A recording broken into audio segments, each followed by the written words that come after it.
Kicking and biting, threatening to kill. We're not talking about the actions of an adult here. We're talking about a little girl. A Utah mom says her adopted daughter suffers from what's called RAD, Reactive Attachment Disorder. It's a common occurrence in children who are adopted from overseas, and today she shared her shocking story with Dr. Phil. Yeah, Fields Mosley sat down with her tonight, joins us live from Utah County. A pretty controversial disorder, right, Fields?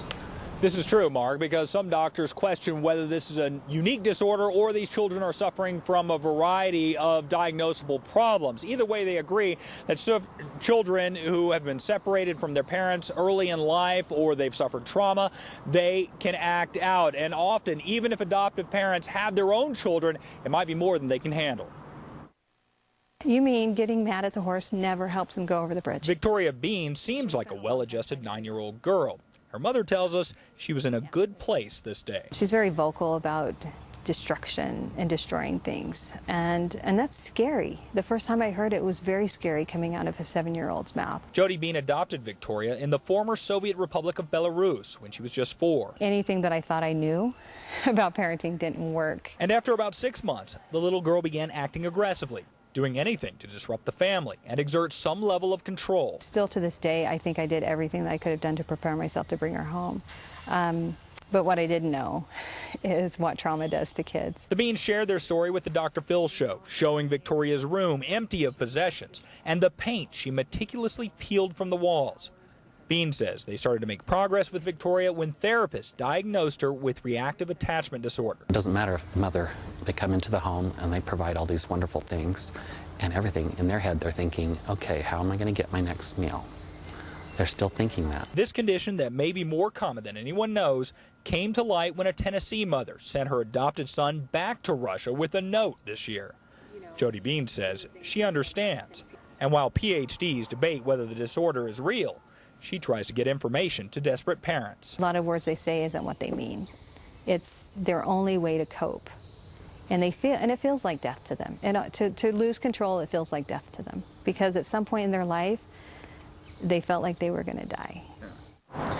Almost 3 years of therapy, and Bean says there are now more good days than bad. She even took pen to paper and wrote a book about this experience. She says it's rather raw reading her words these days. Now, you might have noticed Victoria was working with a horse during some of our video there. That is a unique form of therapy that a number of children have gone through. We'll tell you more about that tomorrow night on 2 News at 10. Back to you, Mark and Sean. All right, Fields, thank you. Last night we brought you the shocking story of a Utah mom who was the victim of her adopted daughter's violent rages. 9-year-old Victoria Bean was diagnosed with a controversial disorder called RAD. It's common in children who are adopted from overseas. For years, her mom searched for anything that might help. In tonight's Family Matters report, Fields Mosley shows us how horses seem to be the answer. Victoria Bean has been riding horses for about a year.